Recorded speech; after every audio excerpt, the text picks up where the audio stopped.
সন্ত ৰামপাল গুৰু মহাৰাজ হৈছে এনে এজন মহাপুৰুষ যিজনে নিজৰ সত্য ভক্তি, তত্ত্বজ্ঞান, কৰোণা আৰু সেৱাৰ বলত সমাজত এক নতুন আদৰ্শ বলবৎ কৰিছে। সন্ত ৰামপাল গুৰু মহাৰাজৰ নেতৃত্বত তেওঁৰ সকলো সৎলোক আশ্ৰমে কৰা বিস্ময়কৰ সমাজ কল্যাণমূলক কামে সমাজখনক সোণালী ভৱিষ্যতৰ এক নতুন আশা দেখুৱাইছে। সন্ত ৰামপাল গুৰু মহাৰাজৰ পৰা নাম দীক্ষা গ্ৰহণ কৰাৰ পিছত লাখ লাখ লোকৰ কৰ্কট ৰোগ, এইডছ আদি দুৰাৰোগ্য ৰোগ নিৰাময় হ'ল। সন্তজনাৰ জ্ঞানৰ পৰা অনুপ্ৰাণিত হৈ তেওঁৰ অনুগামীসকলে লাখ লাখ ইউনিট ৰক্তদান কৰে। সন্তজনাই লাখ লাখ ভগ্নী কন্যাৰ যৌতুকমুক্ত বিয়াৰ আয়োজন কৰালে। সন্তজনাই লাখ লাখ মানুহক ড্ৰাগছ আসক্তিৰ পৰা মুক্ত কৰিলে। কোটি কোটি ধ্বংসপ্ৰাপ্ত পৰিয়াল শান্তিত লাগিল। সন্তজনাৰ আশ্ৰমত সমাৱেশৰ সময়ত বিনামূলীয়া চকুৰ চিকিৎসা আৰু দন্ত চিকিৎসাৰ ব্যৱস্থা কৰা হয়। সন্ত ৰামপাল গুৰু মহাৰাজৰ দ্বাৰা পৰিৱেশ সুৰক্ষাৰ উদ্দেশ্যে সময়ে সময়ে বৃহৎ পৰিসৰত বৃক্ষৰোপণ কৰা হয়। সন্তজনাই আৰ্তজনক তাৎক্ষণিক সকাহ দিবলৈ এম্বুলেন্স সেৱা আৰম্ভ কৰিছিল। সন্তজনাই তেওঁৰ অনুগামীসকলক তেওঁলোকৰ শৰীৰ দান কৰিবলৈ অনুপ্ৰাণিত কৰে, যাতে মানৱতাৰ সেৱা আৰু চিকিৎসা ক্ষেত্ৰত উন্নতি কৰিব পৰা যায়। সন্ত ৰামপাল গুৰু মহাৰাজৰ সকলো আশ্ৰমত প্ৰতিদিনে বিনামূলীয়া ধৰ্মভোজৰ আয়োজন কৰা হয়, য'ত প্ৰতিবাৰেই প্ৰতিটো জাতি, প্ৰতিটো ধৰ্মৰ মানুহে একেলগে বহি ভোজন কৰে।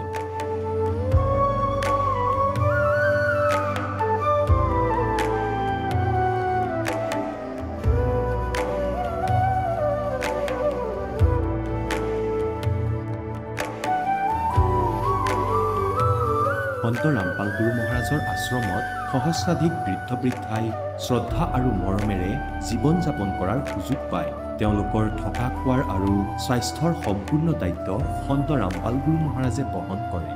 অনাথ শিশুৰ বাবে সন্ত ৰামপাল গুৰু মহাৰাজৰ সকলো আশ্ৰম বিশেষ বৰদানতকৈ কম নহয়, য'ত তেওঁলোকক শিক্ষা, সংস্কাৰ আৰু ভৱিষ্যতৰ বাবে উন্নত সুবিধা প্ৰদান কৰা হয়। বানপানী, ভূমিকম্প বা মহামাৰী যিয়েই নহওক, সন্ত ৰামপাল গুৰু মহাৰাজ আৰু তেওঁৰ অনুগামীসকল সদায় আৰ্তজনৰ বাবে আগৰণুৱা হৈ থাকে।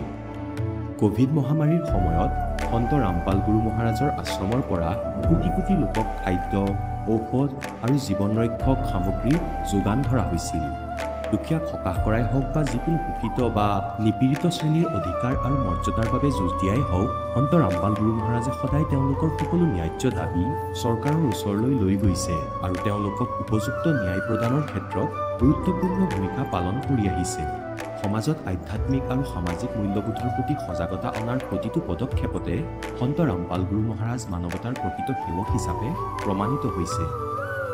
সন্ত ৰামপাল গুৰু মহাৰাজৰ জীৱনে আমাক শিকাইছে যে প্ৰকৃত সেৱা সেইটোহে যিটো নিস্বাৰ্থভাৱে কৰা হয়। আহক আমিও এই মহান সন্তজনৰ এই মহান সেৱাৰ কামত যোগ দিওঁ আৰু সন্ত ৰামপাল গুৰু মহাৰাজৰ পৰা নাম দীক্ষা লৈ আমাৰ জীৱন ধন্য কৰি তোলোঁ।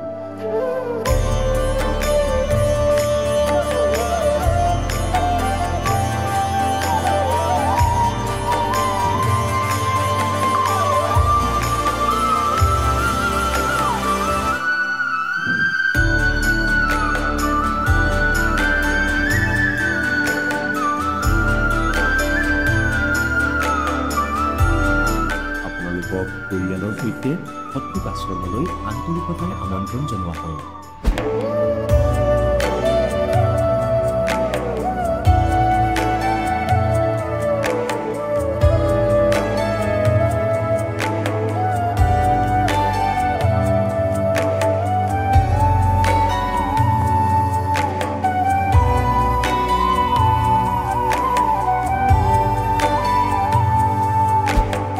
তাত ভগৱানে নিজেই অৰ্জুনক কৈ আছে, তুমি সেই পৰমেশ্বৰৰ শৰণত যোৱা, তাৰ বাবে সেই সন্তৰ ওচৰলৈ যোৱা যিজন তত্ত্বদৰ্শী। একেদৰে হজৰত মুহাম্মদৰ আল্লাহে তেওঁক কৈছে যে আন কোনোবা পূৰ্ণ পৰমাত্মা আছে, তেওঁক পাবলৈ সেই তত্ত্বদৰ্শী সন্তজনক বিচাৰি লোৱা। সেইজন প্ৰভু কোন? এই কথা জানিবলৈ অনুগ্ৰহ কৰি অৱশ্যেই শুনক জগতগুৰু তত্ত্বদৰ্শী সন্ত ৰামপাল গুৰু মহাৰাজৰ অমৃত বচন, সকলো পবিত্ৰ ধৰ্মৰ পবিত্ৰ শাস্ত্ৰৰ আধাৰত। নমস্কাৰ। সৎসাহে আপোনাৰ শুভ নামটো পূৰ্ণিমা বৰমহলীয়া আপুনি ক'ৰ পৰা আহিছে মই অসম শোণিতপুৰ ডিষ্ট্ৰিক্ট ঢেকিয়াজুলিৰ আপুনি সন্ত ৰামপাল গুৰুমহাৰাজৰ পৰা নাম দীক্ষা কেতিয়া লৈছিল 2019 লাষ্ট ডিচেম্বৰত তেখেতৰ পৰা নাম দীক্ষা লোৱাৰ আগতে আপুনি অন্য কিবা ভক্তি সাধনা কৰিছিলনে হয় কৰিছিলোঁ বিষ্ণু শিৱ ভক্তি কৰিছিলোঁ লক্ষীৰ ভক্তি কৰিছিলোঁ তাৰপিছত অনেক ধৰণৰ ভক্তি কৰিছিলোঁ আৰু মঠ মন্দিৰত গৈছিলোঁ অনেকটা দান দক্ষিণা এনেকৈ দি ফুৰিছিলোঁ আৰু আপুনি যিহেতু সেই সাধনাবিলাক কৰি আছিলে তেনে ক্ষেত্ৰত সন্ত ৰামপাল গুৰুমহাৰাজৰ শৰণলৈ কিয় আহিব লগা হ'ল মই সন্ত ৰামপাল গুৰুজী মহাৰাজৰ শৰণত এইকাৰণে আহিব লগা হ'ল যে আগৰ যিটো ভক্তি কৰিছিলোঁ সেইটোৰ পৰা মই একো লাভ পোৱা নাছিলোঁ আগৰ যিটো ভক্তি কৰি পেলাই একো লাভ পোৱা নাছিলোঁ বহুতখিনি সমস্যা আছিলোঁ শৰীৰত মোৰ সোঁ চাইডটো বহুত বিষ আছিলে এক চাইডত ইমানখিনি ভক্তি কৰা স্বত্তেও এনেকৈ বিষ বাসৰ মানে বেমাৰে হৈ থাকে আৰু সন্ত ৰামপাল গুৰুজীৰ চৰণত নহাৰ আগত আমাৰ হাজবেণ্ডৰ কিডনী এক চাইড বেয়া আছিলে তে হাজবেণ্ডে সদায় মানুহৰ ঘৰত বৈষ্ণৱ ধৰ্মৰ আছিলে বৈষ্ণৱ ধৰ্মৰ ভাগৱত গীতা পাঠ পঢ়িব যায় পঢ়িব গৈও একো প্ৰমাণ পোৱা নাছিলে এক চাইড কিডনীকৰ বেমাৰ হৈছিলে মোৰো হৈছিলে কিন্তু এই মানুহৰ ঘৰত গৈ গীতা ভাগৱত পঢ়িব যায় পঢ়ি আহি যেনেকৈ পেচাব ক্লিয়াৰ নহয় ক'ত পেট ফুলি থাকে অনেক ধৰণৰ বেমাৰ মানে দেখা দি থকা আছিলে ভাল হোৱা নাছিলে তাৰপিছত আহি অনেক ধৰণৰ মানুহে গাঁৱৰ মানুহে কয় ইটো উঠাই খা সিটো উঠাই খা ইটো উঠাই খালে সিটো উঠাই খালে শৰীৰৰ বেমাৰ এইবিলাক কিডনীক ভাল হয় বুলি কয় পাছত আৰু হাজবেণ্ডে আহি মোৰ ইটো সিটো গছৰ জংঘলত যাব গছ গছনি এইবিলাক উঠাই আনি তাৰ শিপাবিলাকক গুড়া কৰি তাৰ ৰসখিনি খাব কাৰণে মোক তৈয়াৰ কৰিব দিয়ে আৰু কেতিয়াবা কয় এইটো গৰম কৰি দে কেতিয়াবা এইটো চাকি দে এনেকৈ বুলি কৈ দিয়ে মানে আনি মানে মোৰ ৰক্ষা নাই আৰু সেইটোৱে কৰি থাকিব লগা আছিলে যি নেকি হাজবেণ্ডে এইটো ভক্তিত আছিলে বহুতখিনি মানে শাৰীৰিক যন্ত্ৰণাত ভগি থাকিব লগা হৈছিলে তাৰপিছত এনেকৈ কৰিতো মানে বেয়াৰ ফালে বেছিকৈ আহিছিলে আৰু শৰীৰৰ যিটো বেমাৰটো মানে কিডনীটো বেছিকৈ বেয়া হৈ আছিলে হাজবেণ্ডৰ তাৰপিছত এদিনাখন আমাৰ হাজবেণ্ডৰ দোকান আছিলে মিলৰ কাৰখানাও আছিলে দোকানত বহি মানে মোবাইল চাই আছিলে যেনে আমাৰ মোবাইল এনেকৈ এটা আছিলে জিঅ' মোবাইল সৰু আৰু ডাঙৰ নহয় সৰু মোবাইলত এতিয়া এনেই ভক্তিৰ বিষয়ে গীতা ভাগৱত পঢ়ে এইবিলাকৰ বিষয় চাই থাকে হাজবেণ্ডে ভাবিলে এইটো ইমান মই ভক্তি কৰি আছো কিন্তু মোৰতো বেমাৰ ভাল নহয় নিশ্চয় এইটো ভক্তি ঠিক নহয় নিশ্চয় তাৰ ওপৰত ব্ৰহ্মা বিষ্ণু মহেশ্বৰৰ ওপৰত কোনোবা আছে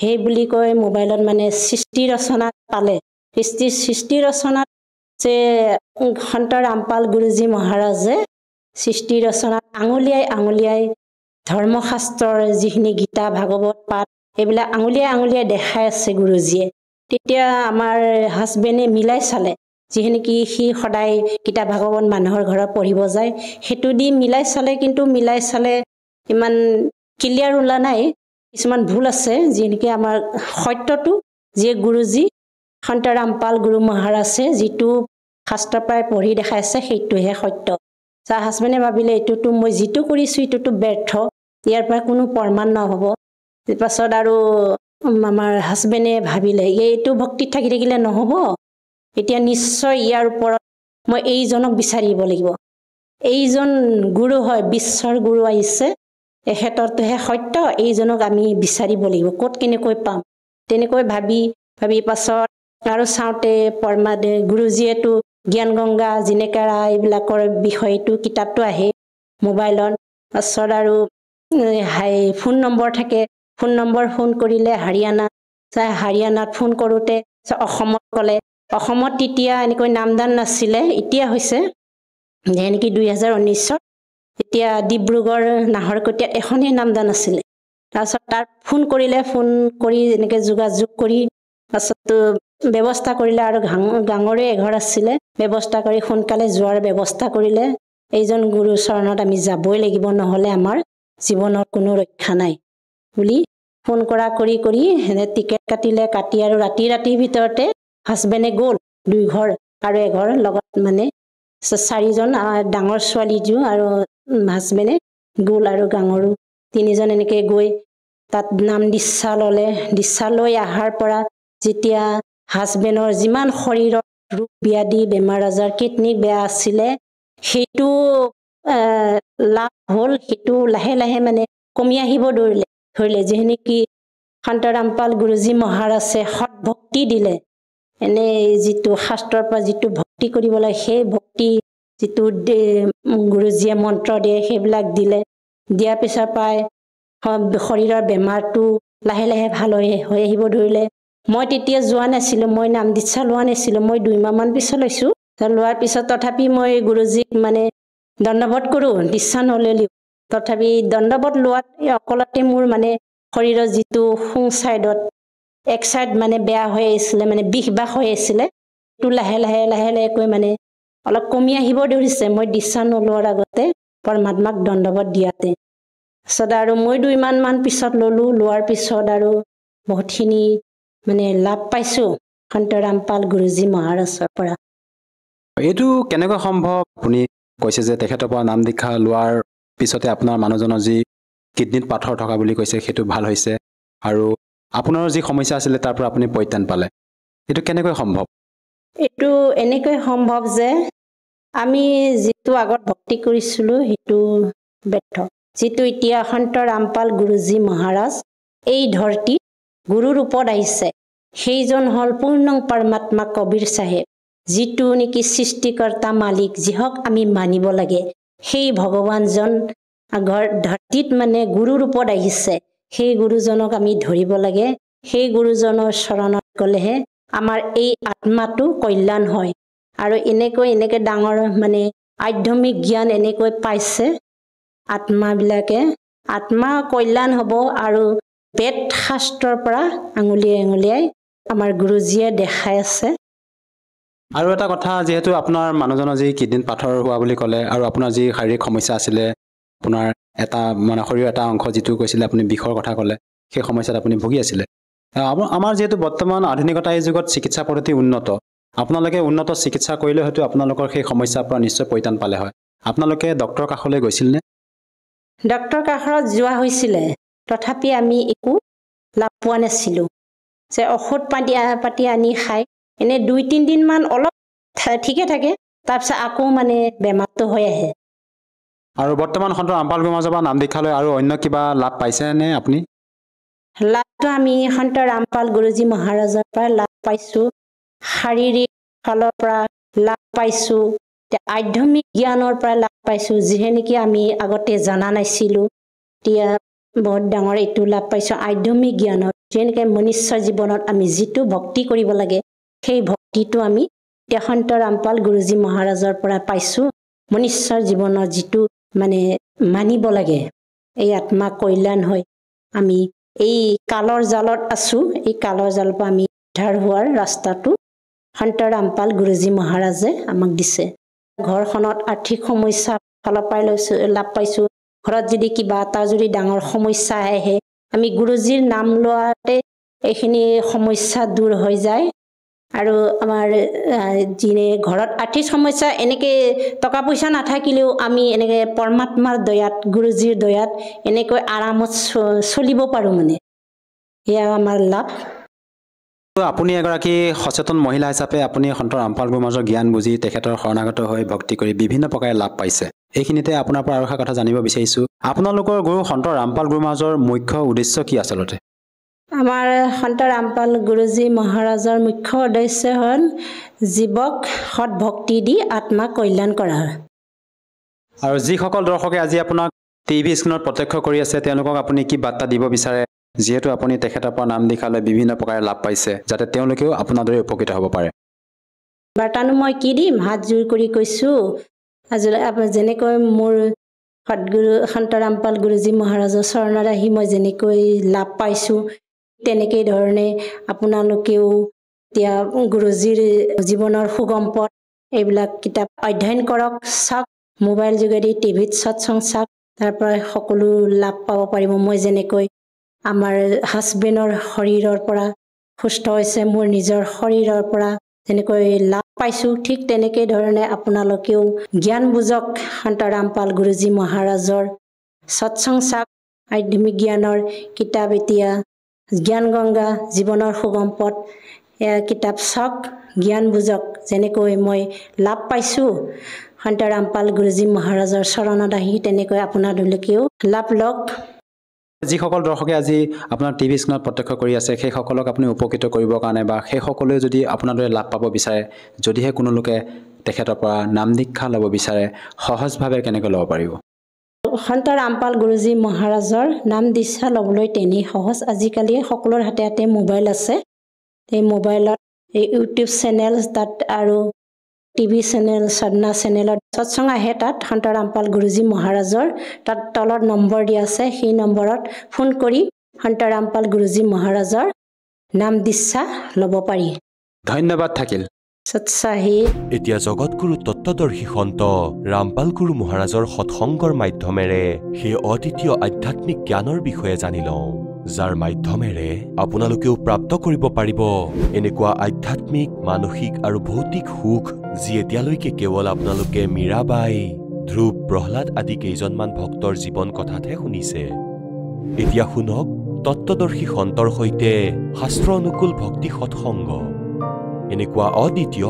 আধ্যাত্মিক জ্ঞান যাৰ প্ৰমাণ আছে সকলো ধৰ্মৰ সকলো পবিত্ৰ শাস্ত্ৰত নিজৰ ভাল আত্মাক পুণ্য আত্মাসকলক দৃঢ় ভক্তৰ সৈতে লগ কৰে সেই ভক্তক পাছত নিজৰ সাক্ষী বনাই সৎলোকলৈ লৈ যায় তাৰ পৰা পাছত সম্পূৰ্ণ ব্যৱস্থাৰ সৈতে পৰিচিত কৰাই সেই মৰমৰ আত্মাক পুনৰাই এই কালৰ লোকত আনি এৰি দিয়ে এই পৰমেশ্বৰৰ সৈতে পৰিচিত পূৰ্ণ আত্মাই পাছত পৰমাত্মাৰ মহিমা বহুত সুন্দৰকৈ বৰ্ণনা কৰে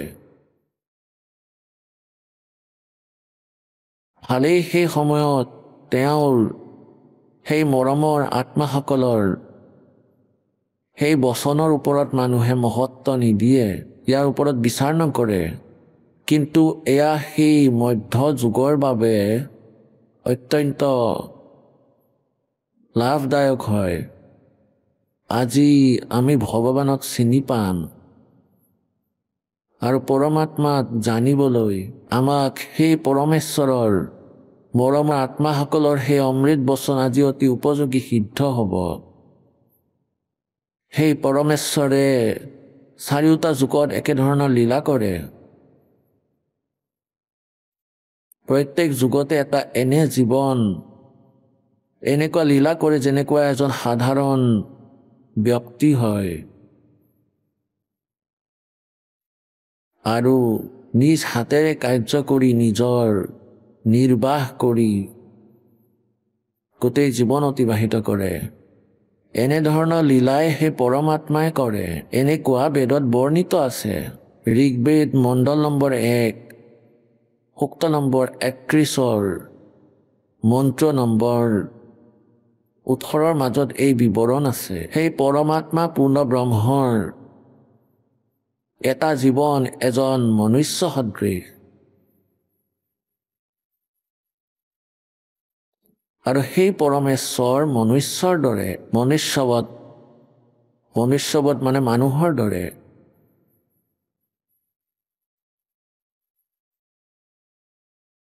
এয়া চাওক ঋগ্বেদ এই ক'ৰ পৰা ছপা হৈছে সাৰ্বদেশিক আৰ্য প্ৰতিনিধি সভা 3/5 মহৰ্ষি দয়ানন্দ ভৱন ৰামলীলা মৈদান নতুন দিল্লীৰ পৰা সম্ৰাট printers and বাইণ্ডাৰ্ছ 1606 Pataudi house Daryaganj নতুন দিল্লীৰ পৰা মহৰ্ষি দয়ানন্দ ইয়াৰ অনুবাদক এতিয়া এয়া হ'ল ঋগ্বেদ মণ্ডল নম্বৰ 1 সূক্ত নম্বৰ 31 মন্ত্ৰ নম্বৰ 17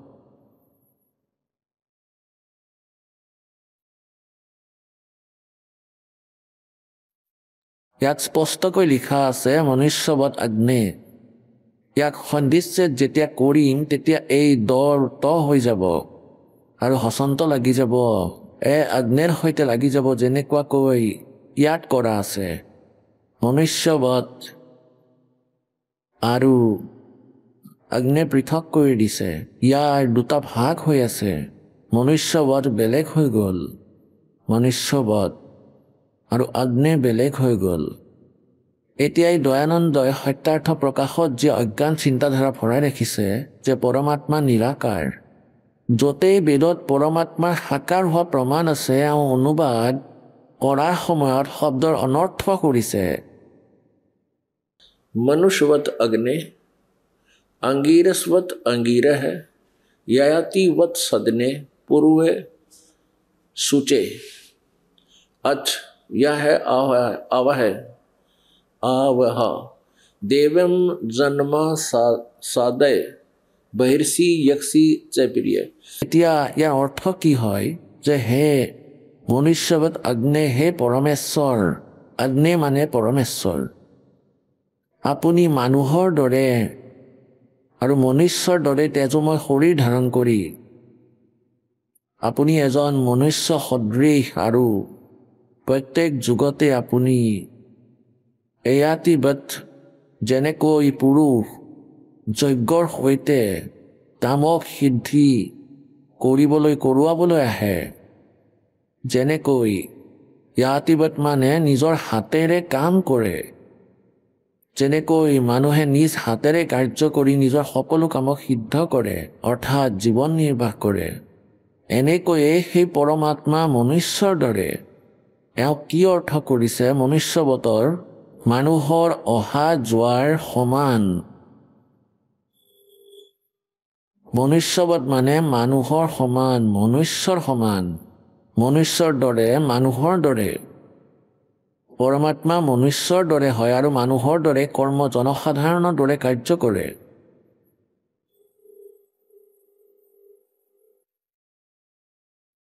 হে পবিত্ৰ, ইয়াৰ অৰ্থ হ'ল যে সেই পবিত্ৰ স্থানত আপুনি বসবাস কৰে, তাৰ পৰা হে পৰমাত্মা আকৌ আহক আৰু আমাক সেই স্থানত স্থাপিত কৰক। সদনে মানে ঘৰ, সেই স্থানত য'ৰ পৰা আমি আহিছোঁ আমাক তাতে স্থিত কৰক, প্ৰতিষ্ঠিত কৰক। এতিয়া সমস্যা এয়া আহিছে আমাৰ সন্মুখত যে অজ্ঞানীসকলৰ কোনো জ্ঞান নাছিল আৰু এওঁলোকে কেৱল সংস্কৃত ভাষা জানিছিলে। কিন্তু ভাষা জনাটো এটা বেলেগ বস্তু হয়। যথাৰ্থ ভক্তি মাৰ্গক, আধ্যাত্মিক জ্ঞানক বুজাটো কোনো পূৰ্ণ সন্তৰ অবিহনে সম্ভৱ হ'ব নোৱাৰে। গতিকে সেই পৰমাত্মা প্ৰত্যেক যুগতে আহে আৰু মনুষ্যৰ দৰে শৰীৰ ধাৰণ কৰি সেই পৰমেশ্বৰে এক লীলা কৰে। পাছত তেওঁ আমাক কালৰ জালত আবদ্ধ হৈ থকা সহজ সৰল আত্মাসকলক বুজাবলৈ চেষ্টা কৰে যে মনুষ্য জীৱন তোমাৰ কিয় প্ৰাপ্ত হৈছে, তাৰ তোমালোকে সদ উপয়োগ কৰা নাই।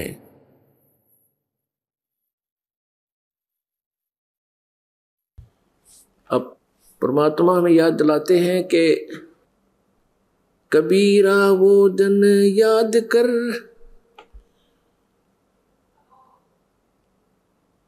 पग ऊपर तलसीस, अब मर्त मंडल में आके तो भूल गया जगदीश।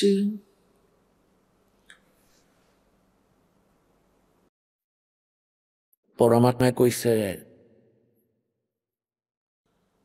खान पान तो को दिया उधर बीच अनुपान, और तिस समर्थ की बंदगी अब भूल गया शैतान। পৰমাত্মাই আমাক মনত পেলাই দিয়ে যেতিয়া তুমি মাতৃ গৰ্ভত আছিলা তলফালে মূৰ আছিল, ওপৰ পিনে ভৰি আছিল, আৰু তোমালোকৰ ভৰি দীঘল কৰাৰ কোনো স্থান নাছিল। তাতেই কান্দি আছিলা, ঘূৰি ফুৰিছিলা, শবাৰ পৰমাত্মাক এই কামনা কৰিছিলা, হে ভগৱান এবাৰ মোক এই জেলৰ পৰা বাহিৰলৈ ওলোৱা, আপোনাৰ মই ভক্তি কৰিম, আপোনাক মই কেতিয়াও নাপাহৰোঁ। কাৰণ এই মনৰ এয়া স্বভাৱ, যেতিয়া ইয়াৰ ওপৰত আপত্তি আহে তেতিয়াই ভগৱানক স্মৰণ কৰে। কষ্ট আঁতৰি যোৱাৰ তৎক্ষণাত পাছতেই সি আকৌ এই অনৰ্থক কথাবোৰ মনত পেলায়।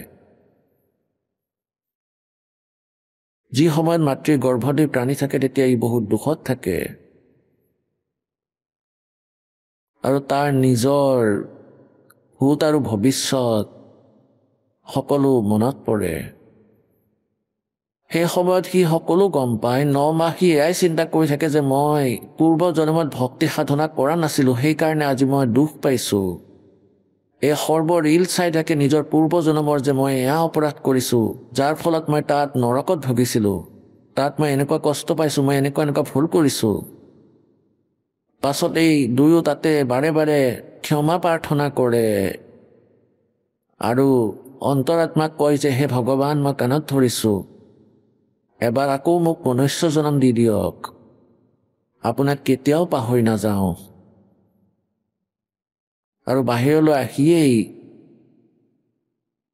আকৌ সেই অনৰ্থকতা কাৰণ মাতৃৰ গৰ্ভত এই তিনিও গুণৰ প্ৰভাৱ নাথাকে মাতৃ গৰ্ভৰ পৰা বাহিৰলৈ আহিয়েই ইয়াত যেনেকৈ বায়ুৰ মাজতেই ৰেঞ্জ এৰি দিয়া হয় মোবাইল ইত্যাদিৰ এনেকৈ এই তিনিও ভগৱানৰ ব্ৰহ্মা ৰজগুণ এওঁ ৰজগুণৰ ৰেঞ্জ এই তিনিও লোকত চাৰিওফালে বিয়পি আছে পৃথিৱীলোক স্বৰ্গলোক আৰু পাতাল লোক এই প্ৰকাৰে বিষ্ণুদেৱৰ সদ্গুণৰ এই সম্পূৰ্ণ সকলো ঠাইতে ফুল ৰেঞ্জ হৈ আছে এই তিনিও লোকত এনেকৈ ভগৱান শিৱৰ তমগুণৰ গতিকে যেতিয়াই সন্তান মাতৃৰ গৰ্ভৰ পৰা বাহিৰলৈ আহে অহা মাত্ৰে এই তিনিও গুণৰ প্ৰভাৱ অট'মেটিকেলি ইয়াৰ ওপৰত ইয়াত গ্ৰেপ কৰি লয় নিচা কৰি দিয়ে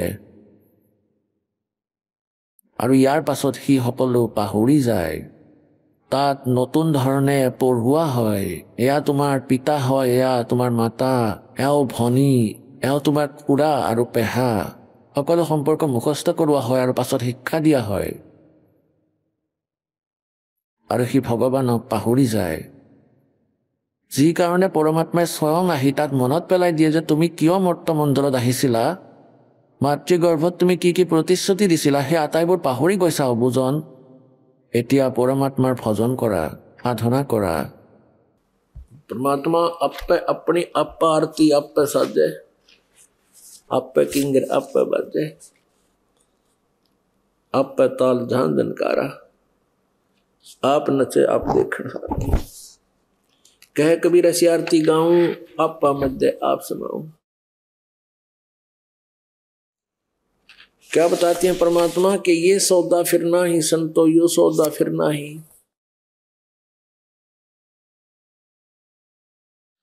ये लोहे जैसा तावजात है काया देश राही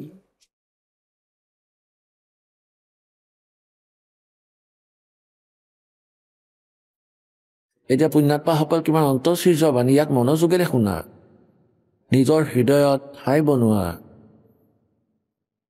আৰু পৰমাত্মাৰ এই বাণী অমৃত বচনক বাৰে বাৰে শুনিব লাগে আপোনালোকে কাৰণ এয়া এনেকুৱা ব্যৱস্থা ইয়াৰ কালৰ লোকৰ এই তিনিও গুণৰ প্ৰভাৱ প্ৰপাৰ চলি আছে কনষ্টেণ্ট থাকে ই কেতিয়াও খণ্ডন নহয় যি কাৰণে আপোনালোকৰ ওপৰত এই প্ৰেছাৰ সমানেই থাকে আৰু পৰমাত্মাৰ এই এণ্টিবায়'টিক জ্ঞানৰ টেবলেটেৰে কেপচুলেৰে ই আপোনালোকৰ কাণৰ মাধ্যমেৰে হৃদয়ত প্ৰৱেশ কৰিব আৰু ই এণ্টিবায়'টিকৰ কাম কৰিব ইয়াক নিষ্ক্ৰিয় কৰিব এই তিনিও গুণৰ প্ৰভাৱক যেনেকৈ অতি গভীৰ পানী থাকে বিলত তাৰ ওপৰত শেলাই আহি যায় আৰু সেই শেলাইক যদি আমি হাতেৰে লৰাই দিওঁ তেতিয়া সি দূৰলৈ গুচি যায় আৰু আমি স্বচ্ছ পানী প্ৰাপ্ত কৰোঁ লৰোৱা বন্ধ কৰিলে আকৌ 2 মিনিটতে সেই শেলাই ইয়াত ঢাকি লয় কভাৰ কৰি লয়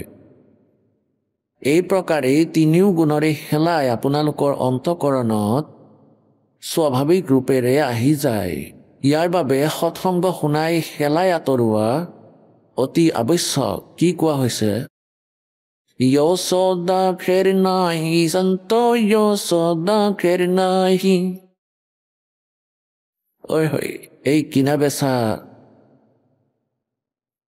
এতিয়া আমি বেপাৰী বিজনেছমেন আৰু ইয়াত এই লোকত পৃথিৱী লোকত আমি কিনা বেচা কৰিবলৈ আহিছোঁ আৰু জীৱনৰূপী এই পুঁজি, জীৱনৰূপী শ্বাসৰূপী এই পুঁজি আমি প্ৰাপ্ত কৰিছোঁ। আমাৰ যি সংস্কাৰ এয়া আমি পাইছোঁ, প্ৰাৰব্ধ আমাৰ প্ৰাপ্ত হৈছে। এতিয়া যেনেকৈ কোনো মহাজন, কোনো ব্যক্তিয়ে 2-4-10 লাখ টকা লৈ বেলেগ এখন চহৰলৈ গুচি যায় বিজনেছ কৰিবলৈ, আৰু তাতে হোটেলত এটা ৰুম ভাড়াত লয় অথবা ধৰ্মশালাত, এনেকৈ দ্বিতীয়জনো যায়, এনেকৈ তৃতীয়জনো যায়, চতুৰ্থজনো যায়। যিজন ব্যক্তিয়ে যি পুঁজি লৈ গৈছিল 1 লাখ, 2 লাখ অথবা 10 লাখ, সেই মূলধন লৈ গৈছিলে, গতিকে সেই মূলধনৰ পৰা আগলৈ আৰু টকা বঢ়াব লাগিব, কাৰণ বিজনেছ কৰিবলৈ আহিলে লাভ আয় কৰিবই লাগিব। ইয়াৰ পৰা বেপাৰ কৰিবলৈ আহিছিল। যিয়ে এনেকুৱা কৰে, ইয়াৰ সদ উপয়োগ কৰে, আগলৈ ব্যৱসায় কৰে আৰু ইয়াক 2 গুণ, 3 গুণ, 4 গুণ বনাই আকৌ নিজৰ ঠাইলৈ উভতি যায়। গতিকে তেওঁ সেয়া সদুপয়োগ কৰিছিলে। আৰু যিজনে গৈ হোটেলত থাকিছে, যি মূলধন লৈ গৈছিল তাৰ পৰাই মদ খাইছে, ইয়াৰ পৰাই ভাড়া দিছে, তাৰ পৰাই খানাও খাইছে, ভাল ফিল্ম চাইছে আৰু খাই বৈ শুই পৰিছে, তেন্তে তেওঁ সেই পুঁজিক, মূলধনক নষ্ট কৰি আছে, বৰবাদ কৰি আছে। আৰু কিছুদিনৰ পাছতে সি কঙাল হৈ পৰিব, নিৰ্ধন হৈ পৰিব। পাছত যেতিয়া সি উভতি আহিব, তাৰ হাতত ধন নাথাকিব আৰু সি তেতিয়া ক'ৰবাত হাজিৰা কৰিব, কষ্ট পাব। গতিকে পুণ্যাত্মাসকল, আপোনালোকে ইয়াত বিজনেছ কৰিবলৈ আহিছে, পৰমাত্মাৰ ভক্তি কৰিবলৈ আহিছে। এই মূলধন ৰূপত আপোনালোকে মনুষ্য শৰীৰ পাইছে, ইয়াত আপোনালোকে সংস্কাৰ পাইছে। শুভ সংস্কাৰৰ ফলত আপোনালোকৰ হাতত ভাল বস্তু আছে, ভাল পৰিমাণৰ ধনো আছে, ঘৰ আছে, গাড়ী আছে, ল'ৰা ছোৱালীও আছে।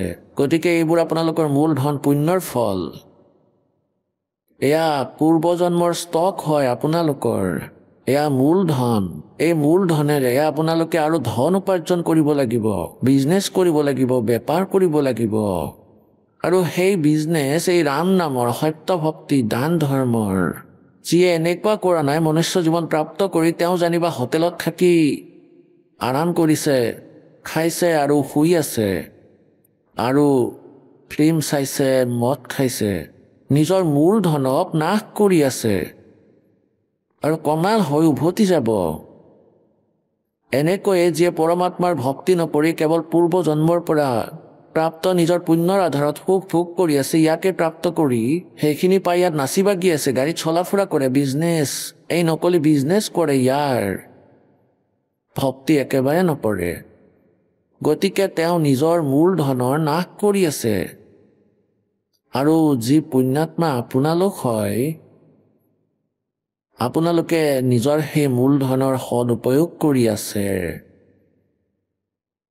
আগলৈ গৈ ইয়াৰ মূল্য গম পাব যেতিয়া সংসাৰ এৰি যাব। तो क्या बताते हैं, ये सौदा फिर ना ही संतो, ये सौदा फिर ना ही। ये लोहे जैसा तावजात है, काया दे सिराही।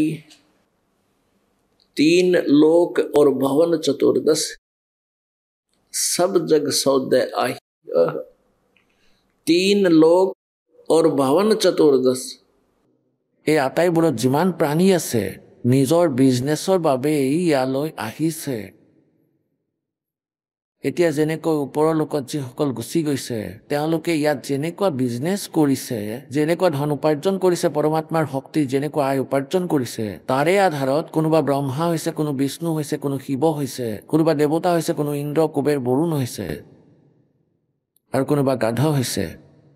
যিয়ে যেনেকুৱা কৰিছে, আৰু যেতিয়ালৈকে আমি সৎ সাধনা নাপাওঁ, তেতিয়ালৈকে আমি ইয়াত ব্ৰহ্মা, বিষ্ণু, মহেশ্বৰ পদবী প্ৰাপ্ত কৰিও এই কালৰ জালত আৰু জন্ম মৃত্যুৰ ভিতৰত সদায় আবদ্ধ থাকিম। ইয়াৰ লগে লগে প্ৰথমতে আমাৰ প্ৰেৰণা যোগোৱা হৈছে যে তোমালোকে ৰাম নামৰ ভক্তি কৰা, ৰাম নাম জপ কৰা। পাছত আপোনালোকক নিৰ্ণয় দিয়া হ'ব যে কোনজন ৰামৰ ভক্তি কৰিব।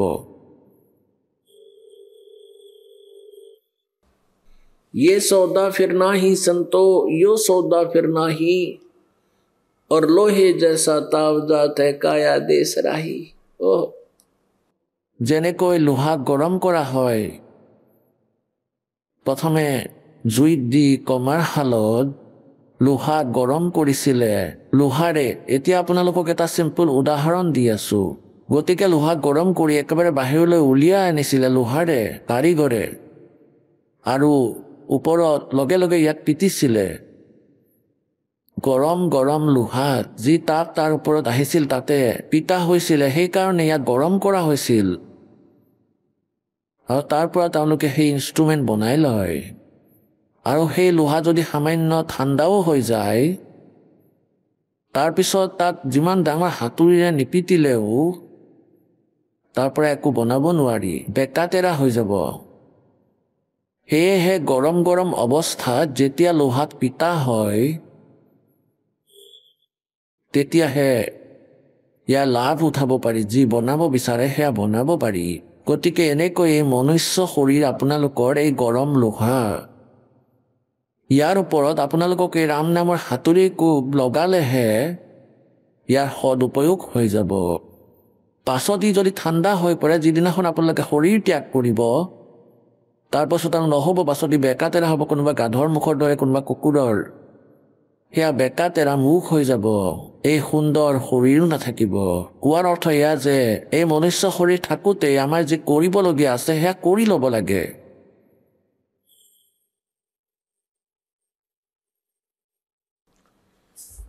यो सौदा फिर नाही संतो, ये सौदा फिर नाही।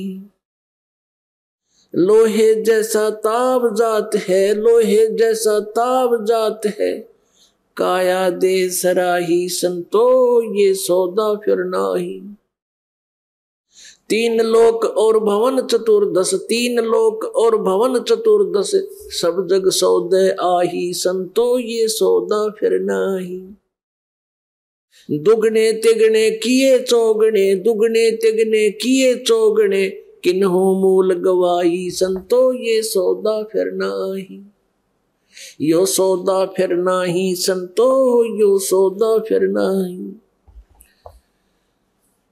यो दम टूटे पिंडा फूटे, ये दम टूटे पिंडा फूटे, फिर हो लेखा दरगाह माही संतो, ये सौदा फिर नाही। यो सौदा फिर नाही संतो, यो सौदा फिर नाही। उस दरगाह में मार पड़ेगी, उस दरगाह में मार पड़ेगी, जम पकड़ेंगे बाही संतो, यो सौदा फिर नाही। यो सौदा फिर नाही संतो, यो सौदा फिर नाही। वह दिन की मोय डर नहीं लागे, वह दिन की मोय डर नहीं लागे, लज्जा रेक नाही संतो, यो सौदा फिर नाही। नर नारायण दे पाए के, नर नारायण दे पाए कर, फिर 84 जाहिर संतो, यो सौदा फिर नाही। यो सौदा फिर नाही संतो, यो सौदा फिर नाही। जा सतगुरु की मैं बलिहारी, जा सतगुरु की मैं बलिहारी, जो जामन मरण मिटाई रे संतो, यो सौदा फिर नाही। यो सौदा फिर नाही रे संतो, यो सौदा फिर नाही। कुल परिवार तेरा सकल कबीला, कुल परिवार तेरा सकल कबीला, मसलत एक ठहराई रे संतो, यो सौदा फिर नाही। यो सौदा फिर नाही रे संतो, यो सौदा फिर नाही। बांध पिंजड़ी आगे धर लिया, बांध पिंजड़ी आगे धर लिया, फिर मरघट को ले जाही रे संतो, यो सौदा फिर नाही। अग्नि लगा दिया जद लंबा, अग्नि लगा दिया जद लंबा, फूक दिया उस ठाही रे संतो, यो सौदा फिर नाही। यो सौदा फिर नाही रे संतो, यो सौदा फिर नाही। पुराण उठा फिर पंडित आए, पुराण उठा फिर पंडित आए, पीछे गरुड़ पढ़ाई रे संतो, यो सौदा फिर नाही। यो सौदा फिर नाही रे संतो, यो सौदा फिर नाही। नर से तू पशुआ की जय, नर से तू पशुआ की जय, गद्दा बैल बनाई रे संतो यो सौदा फिर नाही, यो सौदा फिर नाही रे संतो यो सौदा फिर नाही।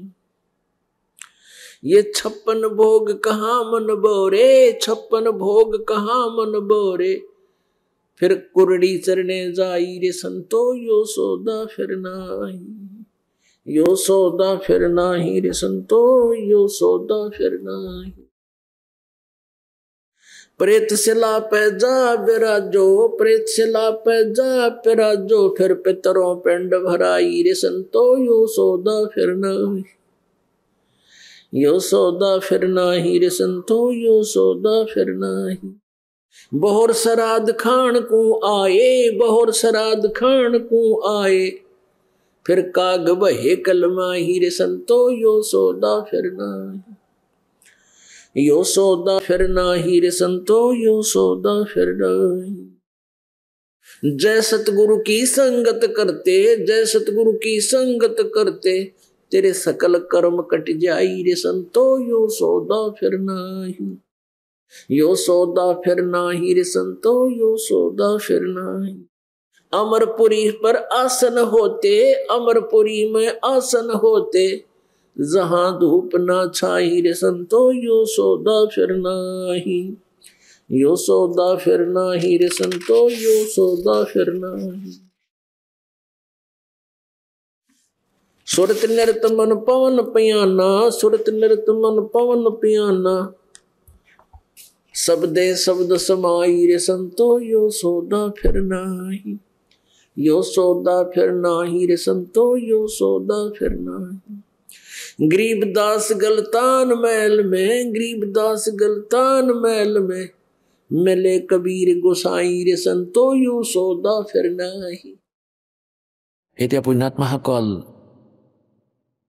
ঋগ্বেদ মণ্ডল নম্বৰ 9 সূক্ত নম্বৰ 86 মন্ত্ৰ 26 আৰু 27 ঋগ্বেদ মণ্ডল নম্বৰ 9 সূক্ত নম্বৰ 82 1 2 3 ঋগ্বেদ মণ্ডল নম্বৰ 9 সূক্ত নম্বৰ 96 মন্ত্ৰ 16 পৰা 20 লৈকে আৰু ঋগ্বেদ মণ্ডল নম্বৰ 9 সূক্ত 97 56-57 আৰু ঢেৰ কিছু স্থানত বেদত এয়া প্ৰমাণ দিয়া আছে যে সেই পৰমাত্মা সৎলোকৰ পৰা গতি কৰি আহে, নিজৰ এখন স্থানত থাকে ওপৰৰ সত্যলোকত, তাৰ পৰা স্বয়ং গতি কৰি আহে, পাতল তেজপুঞ্জৰ এক অন্য শৰীৰ ধাৰণ কৰে, যি কম পোহৰৰ হয় আৰু ভাল আত্মাসকলৰ সৈতে সাক্ষাৎ কৰে, যিসকল দৃঢ় ভক্ত হয়। আকৌ সেই দৃঢ় ভক্তক পাছত নিজৰ স্থিতিৰ সৈতে পৰিচিত কৰোৱাই তেওঁক পুনৰাই ইয়াত আনি এৰি দিয়ে। পাছত সেই ভক্ত আৰু লগতে পৰমাত্মা বাৰে বাৰে আহি যেনেকৈ 120 বৰ্ষলৈকে পৰমেশ্বৰে এজন মনুষ্যৰ দৰে জীৱন নিৰ্বাহ কৰি ইয়াত ভাৰতবৰ্ষত অৰ্থাৎ পৃথিৱীলোকত আছিলে, সেই সময়ত তেখেতেও এই গুণগান কৰিছিলে, নিজৰ মহিমা নিজেই কৈছিলে, এজন দাস হৈ, এজন সন্ত ভগত হৈ নিজৰ মহিমা বৰ্ণনা কৰিছিল। আৰু এনেকৈ ইয়াৰ মাজত যিসকল পৰমাত্মাৰ পুণ্যাত্মাসকলক দৃঢ় ভক্তক ভগৱানে আহি লগ কৰে, তেওঁলোকৰ মাজত এজন আদৰণীয় গৰীব দাস চাহেবদেৱ গাঁও চুৰাণী জিলা জৰ্জৰ হাৰিয়ানাৰ নিবাসী হয় আৰু তেখেতে ভগৱানক পাইছিলে। পাছলৈ গৰীব দাস চাহেবদেৱে সেই পৰমাত্মাৰ পৰা প্ৰাপ্ত জ্ঞানক, পৰমাত্মাৰ চকুৰে দেখি অহা স্থিতি, চকুৰে দেখা তাতে ওপৰৰ লোকত নৰকত আৰু অন্য স্থানত এই জীৱৰ সৈতে কেনেকুৱা ব্যৱহাৰ হয়, কেনেকুৱা ধৰণৰ ঘটনা ঘটে, চকুৰে দেখা তেওঁ বৰ্ণনা কৰিছে। এতিয়া এওঁলোকৰ কি প্ৰয়োজন আছিল এনেকুৱা কথা কোৱাৰ, যিসকলে আমাৰ ওচৰত ভগৱানৰ এই বাৰ্তা পঠাইছে, তেওঁলোকৰ উদ্দেশ্য কি আছিল? পুণ্যাত্মাসকল, কোনোবাই ভাও ধৰি যদি নিজৰ কবিতা লিখি জীৱন নিৰ্বাহ কৰে, তেনেহ'লে আমি বিশ্বাস নকৰিলোঁ হয়। এওঁতো উপাৰ্জন কৰা ব্যক্তি, কোনো গায়ক হোৱা হ'লে ভজন বনাই নিজৰ দুনিয়াক আনন্দিত কৰাৰ বাবে উল্টা চিধা বনাই দিলে, কবিতা বনাইছে, ৰাগনি বনাইছে, তেনেহ'লে তেওঁকো আমি বিশ্বাস কৰিব নোৱাৰিলোঁ হয়। এতিয়া পূৰ্ণ পৰমাত্মা কবি পৰমেশ্বৰ দেৱ আহিছিলে, কাপোৰ চিলাই নিজৰ কাম চলাইছিলে আৰু প্ৰবচন কৰাৰ কোনো টকা লোৱা নাছিল, নাম দানৰ কোনো টকাই লোৱা নাছিল। আনকি নিজৰ ফালৰ পৰা যিমান সামৰ্থ্য অৱশিষ্ট বাচিছিল, তেওঁৰ হাতত ধন থাকিলে ইয়াৰে ভোজ কৰিছিল।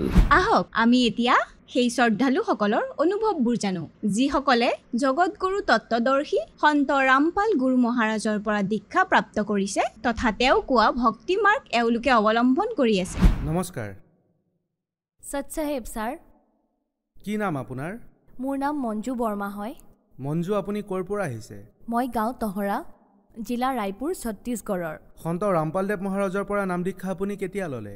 মই ৯/৯/১৮ত সন্ত ৰামপালদেৱ মহাৰাজৰ পৰা নাম উপদেশ লৈছিলোঁ। সন্ত ৰামপালদেৱ মহাৰাজৰ পৰা নাম দীক্ষা লোৱাৰ আগতে আপুনি কি ভক্তি সাধনা কৰিছিল? সন্ত ৰামপালদেৱ মহাৰাজৰ পৰা নাম দীক্ষা লোৱাৰ আগতে মই সৰুৰ পৰাই সন্ত আচাৰাম বাপুৰ পৰাই নাম দীক্ষা, সৰস্বতী মন্ত্ৰৰ নাম দীক্ষা লৈছিলোঁ আৰু জপ কৰিছিলোঁ। আৰু তাৰ পাছত যেতিয়া ডাঙৰ হ'লোঁ, ক্লাছ 6লৈ গ'লোঁ, তাৰ পিছৰ পৰাই মই নৱৰাত্ৰিৰ উপবাস আৰম্ভ কৰিলোঁ। তাৰপিছত মই 2টা নৱৰাত্ৰি পালিছিলোঁ। তাৰপিছত মই আৰু ডাঙৰ হ'লোঁ। তাৰপিছত মোক ক'লে যে ঘৰত যি সমস্যাৰ সৃষ্টি হয় সেয়া উপবাস খাটিলে ঠিক হৈ যাব। তাৰপিছত মই আন ব্ৰতবোৰ ৰাখিবলৈ আৰম্ভ কৰিলোঁ।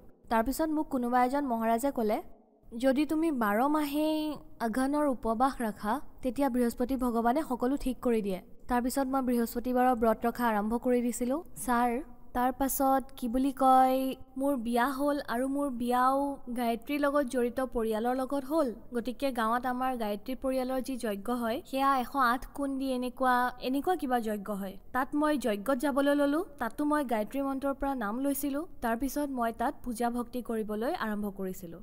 আৰু মোৰ ভক্তি এনেকুৱা আছিল ছাৰ যে যেতিয়ালৈকে মই দুৰ্গা চালিচাৰ পাঠ নকৰিছিলোঁ তেতিয়ালৈকে মোৰ টোপনি নাহিছিল। যেতিয়া মই দুৰ্গা চালিচাৰ পাঠ কৰিছিলোঁ তেতিয়াহে মোৰ টোপনি আহিছিলে।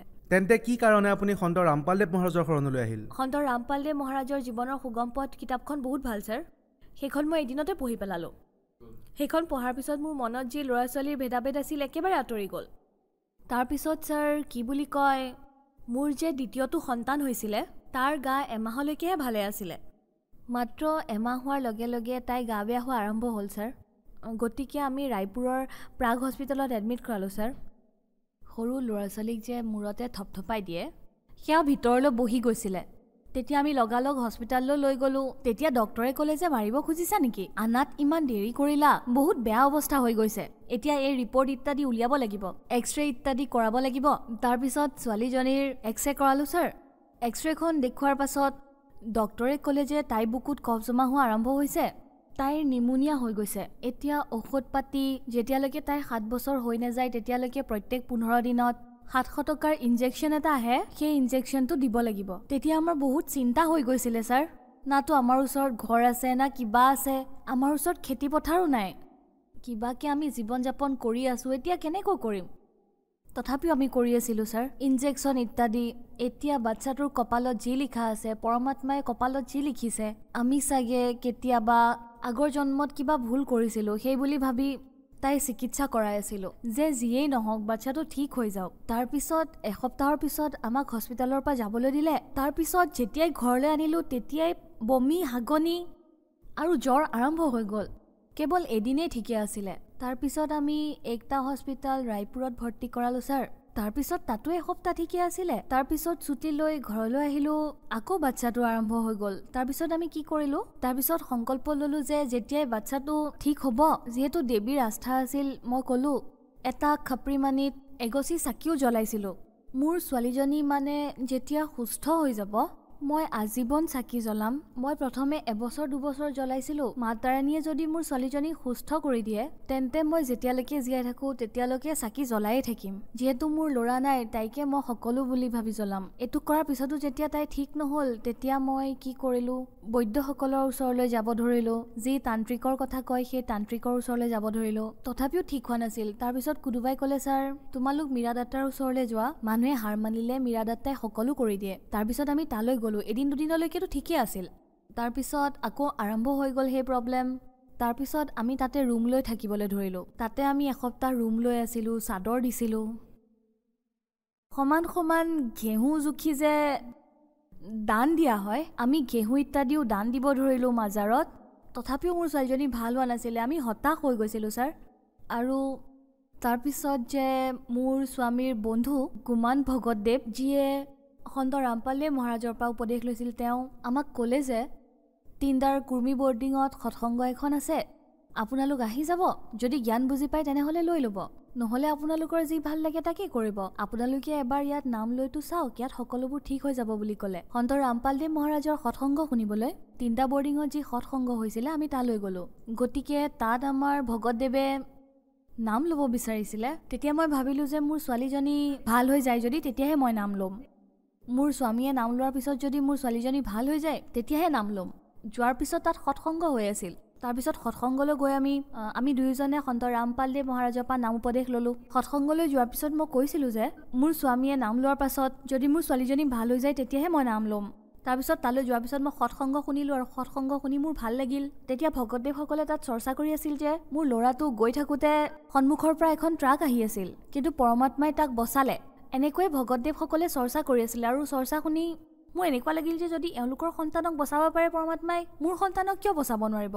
ময়ো নামদান লৈ লওঁ। গতিকে আমি দুয়োজনে নামদান লৈ ল'লোঁ। তেওঁ ক'লে যে তুমি পৰমাত্মাক প্ৰাৰ্থনা জনোৱা, তেওঁ সকলো ঠিক কৰি দিব। তাৰপিছত আমি গুৰুদেৱ সন্ত ৰামপালদেৱ মহাৰাজক প্ৰাৰ্থনা জনালোঁ। যেতিয়া আমি প্ৰাৰ্থনা জনালোঁ ছাৰ, মোৰ ছোৱালীজনী বেমাৰ ভাল হৈ গ'ল।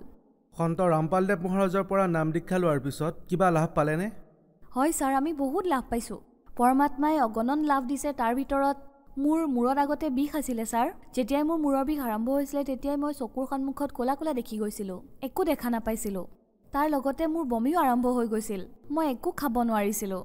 তাৰপিছত যেতিয়া গাঁৱৰ ওচৰৰ ডক্টৰৰ ওচৰলৈ গৈছিলোঁ তেতিয়া ডক্টৰে কৈছিলে যে তুমি 2-3 দিনতে আহা, ইনজেকশ্যন দিওঁ ভাল হৈ যায়। কি কৰোঁ, ইমান মেডিচিন দিছোঁ তোমাক, তথাপিও তোমাৰ ঠিক হোৱা নাই।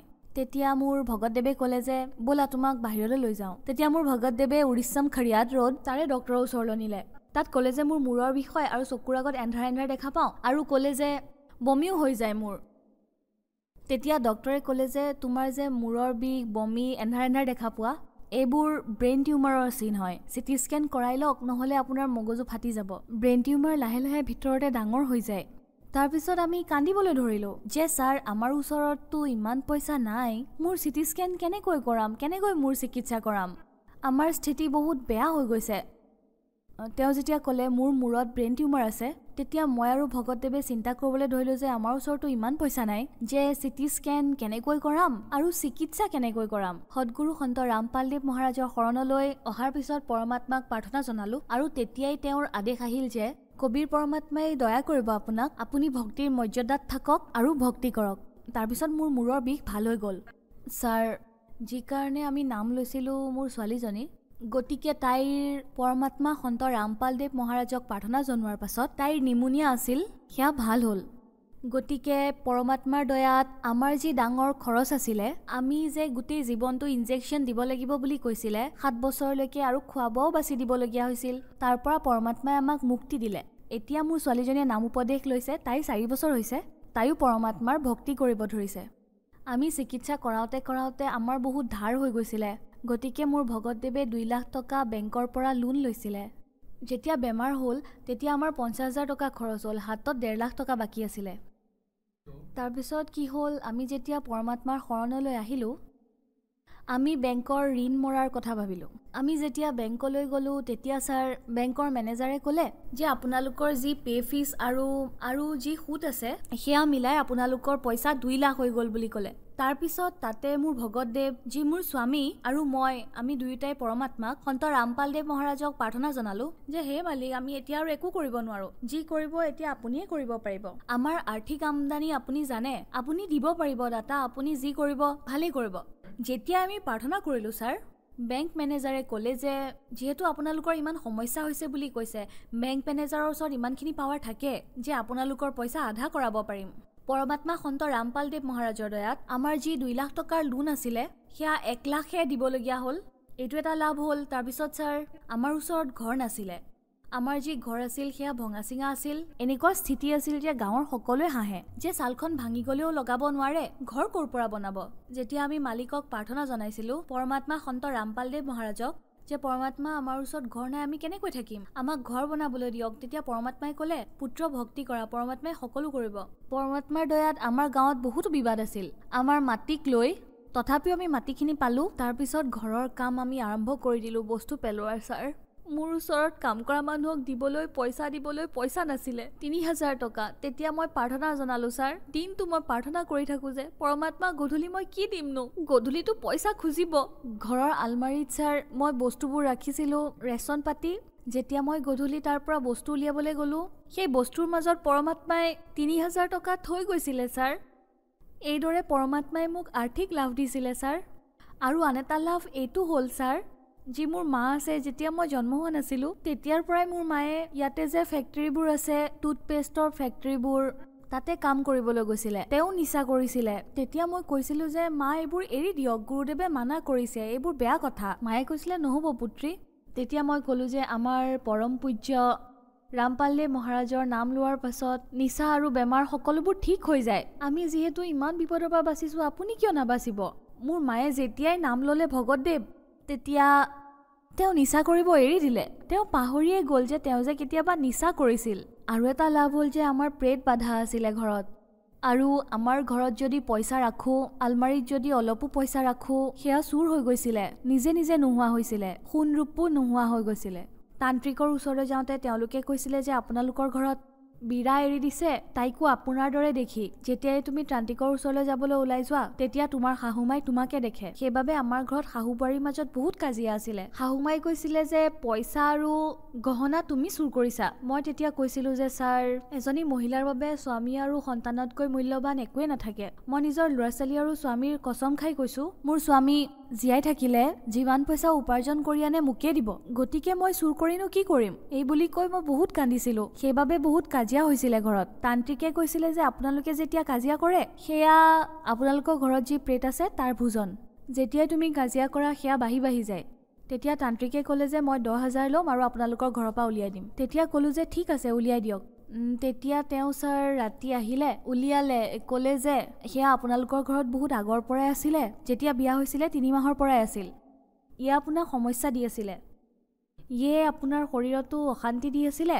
মোৰ যে ডাঙৰ ছোৱালী, তাইৰো মূৰত প্ৰেত বাধাৰ কাৰণে সমস্যা হৈ আছিল, ভগতদেৱৰ মূৰতো সেই প্ৰেতেই সমস্যা দি আছিল। মোৰ মূৰতো যেন মোৰ মূৰটো পাক খাই গৈছে, এনে বিষ আছিল ছাৰ। গতিকে মই একো কৰিয়ে ভাল পোৱা নাছিলোঁ। তান্ত্ৰিকৰ ওচৰলৈ গৈ গৈ ভাগৰি গ'লোঁ। মিৰতা তালৈ গৈ ভাগৰি পৰোঁ, মুছলমানসকলৰ দৰগাহলৈ গৈ ভাগৰিলোঁ। তাৰপিছত আমি সন্ত ৰামপালদেৱ মহাৰাজৰ শৰণলৈ আহি প্ৰাৰ্থনা জনালোঁ। নাম দীক্ষা লোৱাৰ পাছত আমাৰ ঘৰৰ পৰা প্ৰেত বাধাও দূৰ হৈ গ'ল। পৰমাত্মাৰ দয়াত আমি এতিয়া ঘৰত সুখেৰে আছোঁ। সন্ত ৰামপালদেৱ মহাৰাজৰ পৰা নাম দীক্ষা লোৱাৰ পিছত আপোনাৰ বহুত লাভ হ'ল। গতিকে যিসকল দৰ্শকে আপোনাক আজি টিভিত চাই আছে তেখেতসকলক আপুনি কি ক'ব বিচাৰিব? যিসকল দুখত আছে তেওঁলোকক মই এইটোৱে ক'ব বিচাৰিম যে কাৰণ মই যি স্থিতিৰ পৰা আহিছোঁ সেয়া স্থিতি হয়তো বহুতজনে হয়তো এতিয়াও পাৰ কৰি আছে। কাৰোবাৰ প্ৰেত বাধা হ'ব পাৰে, আন সমস্যা হ'ব পাৰে, অথবা আৰ্থিকভাৱে বহুত সমস্যা হ'ব পাৰে।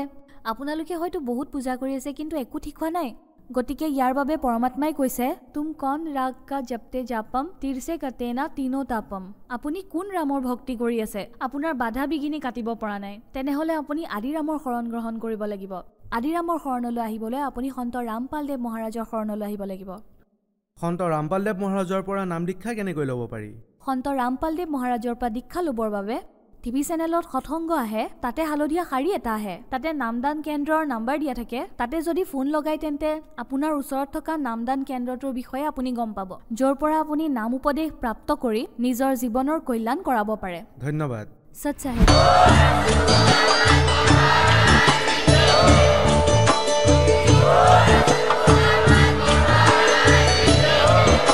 আপুনি শুনি আছিলে জগতগুৰু তত্ত্বদৰ্শী সন্ত ৰামপাল গুৰু মহাৰাজৰ মংগল প্ৰবচন।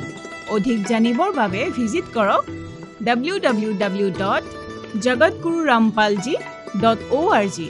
সন্ত ৰামপাল গুৰু মহাৰাজৰ শুভ আশীৰ্বাদত সমগ্ৰ বিশ্বতে 500তকৈ অধিক নাম দীক্ষা কেন্দ্ৰ আছে।